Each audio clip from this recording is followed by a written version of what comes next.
Hello friends, आपल्या सर्वांची आवडती मालिका पाठ राखीन या मालिकेच्या आजच्या मंगळवार 30 जूनच्या एपिसोडमध्ये एकानंतर एक धमाकेदार ट्विस्ट आले आहेत. फ्रेंड्स, आजचा एपिसोड खूप भारी होता. मग नेमकं घडलंय तरी काय? तर आजच्या एपिसोडमध्ये आरव आणि प्राजक्ता या दोघांची तर ओळख झाली, पण त्यानंतर चक्क आलोक हा प्राजक्ता समोर आला. तेव्हा आलोकला चक्कर येत होती आणि प्राजक्ता ही आलोकला आधार देऊन त्याच्या बेडरूममध्ये घेऊन गेली. हा माणूस तर मला खूप डेंजरस वाटत होता, परंतु आता हा माणूस किती निरागस वाटतोय असा विचार प्राजक्ताने केला. मग ही सुरुवात आहे का या दोघांच्या प्रेम कहाणीची? हे लवकरच कळेल. फ्रेंड्स, आजचा एपिसोड खूप भारी होता. मग नेमकं घडलंय तरी काय हे जाणून घेण्यासाठी हा व्हिडिओ शेवटपर्यंत नक्की पहा. आजच्या एपिसोडच्या सुरुवातीलाच आजी भाग्याला प्राजक्ताविरुद्ध भडकून देत असते आणि तिला सांगते की त्या प्राजक्ताला तुझं भलं झालेलं पाहवलं जात नाहीये, त्यामुळेच ती तुझ्या पाहण्याच्या कार्यक्रमात नव्हती. त्यानंतर तिने तुझ्या साखरपुड्यातसुद्धा भाग घेतला नाही आणि आता ती तुझ्या लग्नातसुद्धा येणार नाहीये. हे माझे शब्द लक्षात ठेव. हे ऐकून भाग्याला खूप वाईट वाटतं आणि आजी तिला समजवण्याचा प्रयत्न करत असते. तू माझ्यावर विश्वास ठेव. ती प्राजक्ता एक नंबरची जळ कुकडी आहे आणि तिला तू बिलकुल आवडत नाही. भाग्या हे सगळं गुपचूप ऐकून घेते आणि रूममध्ये निघून जाते. मग चारू कौस्तुभला विचारते, कौस्तुभ, तू रोहन आणि त्याच्या कुटुंबाची चौकशी करणार होता ना? मला सांग, मग काय चौकशी केलीस तू? काय झालं? तुला काही कळलं का? पण कौस्तुभने चौकशी केलेली नसते. कौस्तुभला आठवतं की काल रात्री तो चौकशी करायला गेला, पण त्याचा मित्र बिट्टूभाई भेटला आणि त्याने काही चौकशी केली नाही. आता आईला काय उत्तर द्यायचं हाच प्रश्न त्याला पडतो आणि कौस्तुभ हा चारूला खोटं सांगतो. केली ना मी चौकशी, केली. चारू विचारते, मग काय कळलं? कौस्तुभ सांगतो, खूप चांगलं स्थळ आहे. रोहन हा काही लोकांना ओळखतो आणि खरंच तो चांगला मुलगा आहे. त्यांनी आपलं जे काही सांगितलं ते सगळं खरं आहे असं ते म्हणाले. हे ऐकून चारू खूप खुश होते आणि प्राजक्ता जे काही बोलत होती ते खोटं आहे हे तिच्या लक्षात येतं. त्यामुळे तिचा प्राजक्तावर आणखीनच राग वाढतो आणि तेवढ्यात भाग्या ही घराबाहेर जायला निघते. तेव्हा तृप्ती विचारते, अगं भाग्या, तू कुठे चालली आहेस? आणि आजी तिच्या समोर येऊन म्हणते, भाग्या, मला माहिती आहे तुझं मन खूप दुखावलं गेलं आहे, परंतु तू कोणत्याही परिस्थितीत हे घर सोडून जाऊ नको, तसा विचारही करू नको. तर भाग्या चिडून म्हणते, आजी, मी घर सोडून नाही चालली आहे. मी रोहनला भेटायला चालली आहे. त्याची समजूत घालते, त्याचा राग कमी करण्याचा प्रयत्न करते. आणि प्राजक्ता ही सूर्यवंशींच्या घरी गेली आहे. तिचा मोबाईलसुद्धा माझ्याजवळच आहे, त्यामुळे तिला काही भेटता येणार नाही आहे. ती घरी आल्यावर मी तिच्याशी बोलेल आणि माझा अजूनही या सगळ्या गोष्टींवर विश्वास बसलेला नाही आहे, हे लक्षात ठेव. आजी म्हणते, ठीक आहे, जा तू रोहनरावांना भेटायला.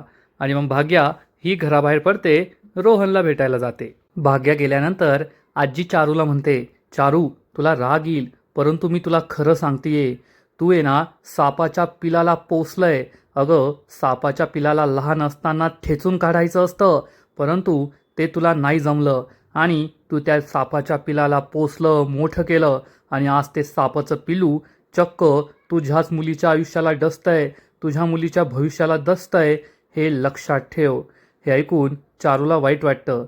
आता या कौस्तुभला माहिती आहे की प्राजक्ताने तिचे 5 लाख रुपये भाग्याच्या लग्नासाठी दिले आहेत, परंतु कौस्तुभ काही बोलत नाही, कारण कौस्तुभने खूप मोठा घोटाळा करून ठेवला आहे, ज्याचे परिणाम भाग्याला पुढे भोगावे लागणार आहेत. आणि मग दुसरीकडे प्राजक्ता ही सूर्यवंशींच्या घरी पोहोचते. तेव्हा सूर्यवंशींच्या घरी संध्याकाळच्या पार्टीची तयारी सुरू असते. प्राजक्ता विचार करते, ही सगळी कशाची तयारी सुरू आहे? आणि तेवढ्यात अंबिका तेथे येते. अंबिका एका नोकराला आपलं काम करायला सांगते आणि अंबिका त्या नोकराला समजावून सांगते की सगळं काम नीट झालं पाहिजे, वेळ झालं पाहिजे. आणि अंबिका एका व्यक्तीला कॉलसुद्धा करते आणि सांगते, आज आम्ही आमचा आरव घरी परत आलाय, त्याच्यासाठी वेलकम बॅक पार्टी ठेवली आहे, तुम्ही या आणि वहिनींनासुद्धा घेऊन या. हा माणूस हो म्हणतो. प्राजक्ता हे सगळं ऐकते आणि प्राजक्ताला समजतं की आज सूर्यवंशींच्या घरात कसली तरी पार्टी आहे. आणि इकडे सुलक्षणा ही सगुणाला ठणकावून सांगते, सगुणा, पार्टीची सगळी तयारी नीट झाली आहे ना? मला कोणतीही गडबड नकोय.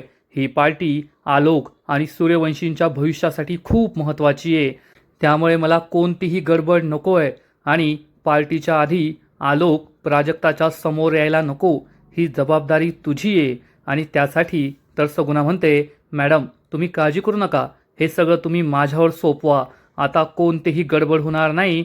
प्राजक्ता आणि आलोक पार्टीच्या आधी एकमेकांच्या समोर येणार नाही, हे मी तुम्हाला वचन देते. तेव्हा सुलक्षणाला असं वाटतं की सगुणा नक्कीच काहीतरी चांगलं काम करेल.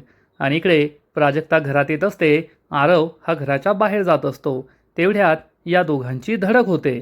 आरव आणि प्राजक्ता एकमेकांना पाहतात आणि आरव म्हणतो, अरे तुम्ही त्याच आहात ना, भाग्यश्री. तर प्राजक्ता म्हणते, नाही नाही, भाग्यश्री तर माझी बहीण, मी प्राजक्ता आहे. आरव म्हणतो, हो ते मला माहिती आहे, फक्त मी तुमचंच नाव नव्हतं विचारलं ना, तिचं नाव विचारलं होतं म्हणून असं विचारलं. हॅलो, मी आरव सूर्यवंशी. हे ऐकून प्राजक्ताला आश्चर्याचा धक्काच बसतो. प्राजक्ता त्याच्याशी काही हात मिळवत नाही आणि विचार करते, आरव सूर्यवंशी म्हणजे सुलक्षणा मॅमचा लहान मुलगा, म्हणजे हाच तो आहे आरव सूर्यवंशी ज्याबद्दल सुलक्षणा मॅम सांगत होत्या.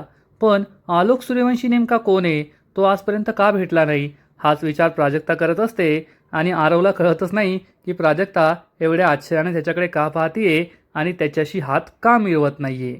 आणि मग थोड्या वेळानंतर इकडे घरातील किचनमध्ये अंबिका असते आणि अंबिका ही आलोकला ज्यूस आणून देते. त्याचा नाश्तासुद्धा तयार असतो. अंबिका ही आलोकला समजावून सांगते, आलोक आज घरात पार्टी आहे, त्यामुळे तुझा ज्यूस पी, तुझं नाश्ता कर आणि सगळी औषधं घे, घरात खूप लोक येतील, त्याचा तुला त्रास व्हायला नको. अंबिका तेथे असते, त्याचबरोबर सगुणाही असते. सगुणाचा एक वेगळाच प्लॅन सुरू असतो.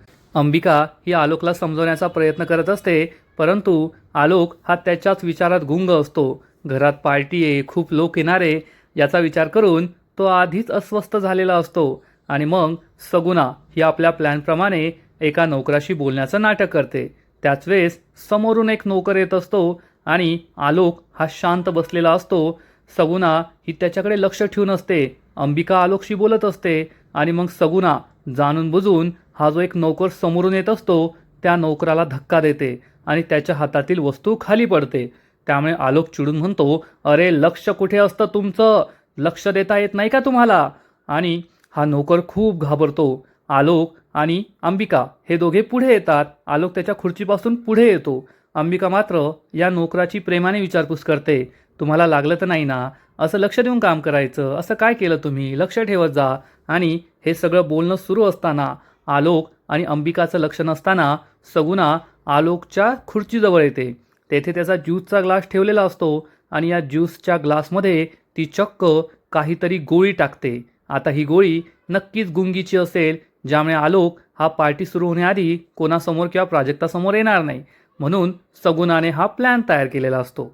या नोकराला दटावल्यानंतर अंबिका ही आलोकला त्याच्या खुर्चीवर बसायला सांगते. आलोक त्याच्या खुर्चीवर बसतो.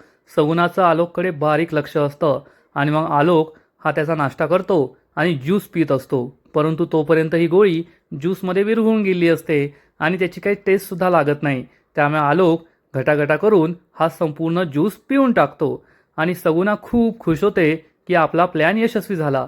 आलोक हा संपूर्ण ज्यूसचा ग्लास खाली करतो आणि इकडे आरव हा प्राजक्ताला सांगतो, मी काल तुमच्या घरी येऊन गेलो होतो. प्राजक्ता विचारते, तुम्ही माझ्या घरी कसे आला होतात.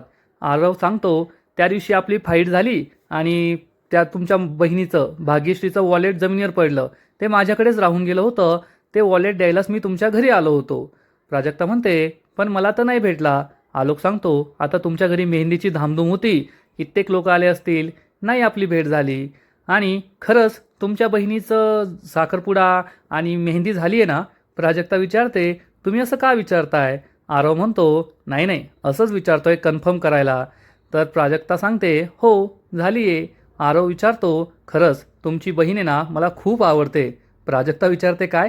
आरव म्हणतो, म्हणजे तिच्यासारखी डॅशिंग पर्सनॅलिटी असलेल्या मुली मला आवडतात, तसा स्वभाव, म्हणजे मुलींनी असं नाजूक राहायला नको ना, अशा डॅशिंग मुली असल्या की मग काही भीती नसते. असे 2 काय 20 गुंड आले तरी मुली त्याचा सामना करू शकतात. प्राजक्ता म्हणते, खरंय. या दोघांच्या गप्पा सुरू असतात आणि प्राजक्ता म्हणते, चला मी येते.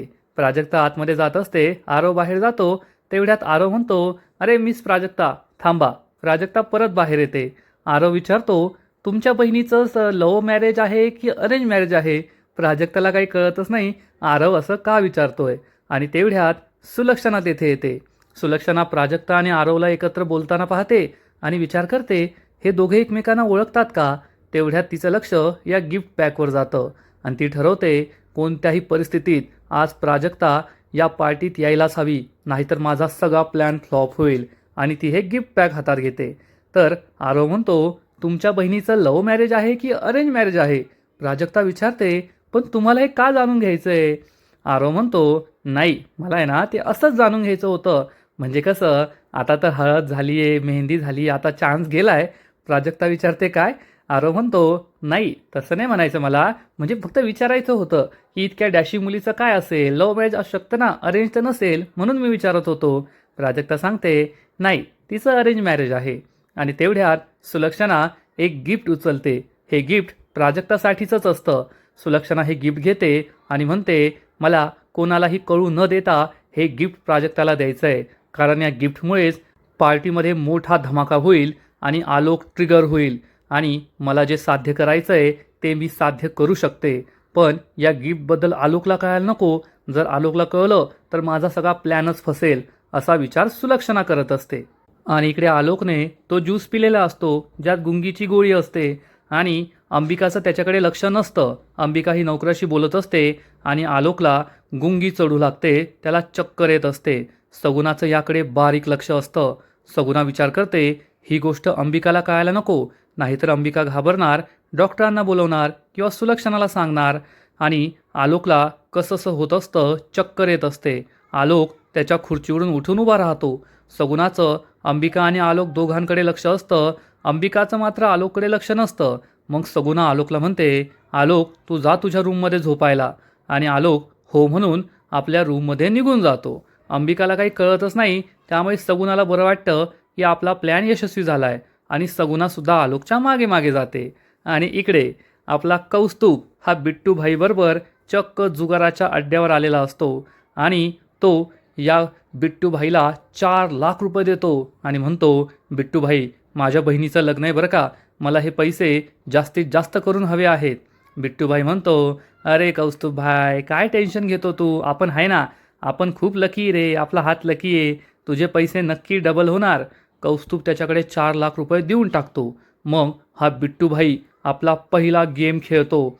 पहिला गेम तो 50,000 रुपयांचा लावतो आणि त्याच्यासमोर दुसरा एक गुंड बसलेला असतो. नक्कीच या सगळ्यांची एकमेकांशी एकी असेल, कौस्तुभला लुटायचं असं त्यांनी ठरवलेलं आहे. आणि पहिल्याच गेममध्ये हा बिट्टू भाई हारतो, म्हणजे कौस्तुभच्या 50,000 रुपयांचं नुकसान होतं. हा समोरचा गुंड म्हणतो, अरे वा, आज तर सुरुवात लय भारी झाली आहे. मग बिट्टू भाई म्हणतो, अरे कौस्तुभ भाई टेन्शन घ्यायचं नाही रे, पहिला डाव आहे ना हा देवाचा असतो. आता पहा, पहिला डाव झालाय, आपण तो हरलो, पण आता दुसरा डाव आपण नक्की जिंकणार, विश्वास ठेव माझ्यावर, असं म्हणून बिट्टू हा 1 लाख रुपये लावतो. आता बिट्टूचं काहीच नाहीये, पैसे कौस्तुभचे. बिट्टू हा स्वतःच्या जीवावर मस्त 50,000 लाख रुपये लावतोय आणि हा सगळा घोटाळाच आहे. पण कौस्तुभला हे कळत नाहीये. कौस्तुभची मात्र आता तंत्रलेली असते. आधीच 50,000चं नुकसान झालंय आणि आता 1 लाख रुपये हे डावात लावलेले असतात. आणि पाहता पाहता हा गेमसुद्धा बिट्टू हारतो आणि कौस्तुभच्या 1.5 लाख रुपयांचं नुकसान होतं. हा समोरचा गुंड खूप खुश असतो, पण कौस्तुभच्या चेहऱ्यावर तर 12च वाजतात. कौस्तुभ म्हणतो, अरे बिट्टू भाई हे काय चाललंय, माझ्या किती पैशांचं नुकसान झालं. बिट्टू भाई म्हणतो, अरे कौस्तुभ भाई खेळ आहे रे हा, खेळामध्ये हारजीत चालूच असते. रे काल परवा तू 1 लाख जिंकला, आज 1-1.5 लाख हारला, त्यात एवढं काय टेन्शन घ्यायचं. कौस्तुभ म्हणतो, अरे बिट्टू भाई माझ्या बहिणीचं लग्न आहे आणि तू काय म्हणतो टेन्शन नाही घ्यायचं. बिट्टू भाई म्हणतो, अरे तुझी बहीण आपली बहीण रे, तू टेन्शन घेऊ नको, उद्या येताना आणखीन पैसे घेऊन ये, तुझे सगळे गेलेले पैसे मी तुला परत मिळवून देतो. कौस्तुभला समजलेलं असतं की आपण खूप मोठं गोत्यात गेलोय, आता आपलं काही खरं नाहीये, या बिट्टूने आपल्याला लुटलंय. पण कौस्तुभची काही हिंमत नसते.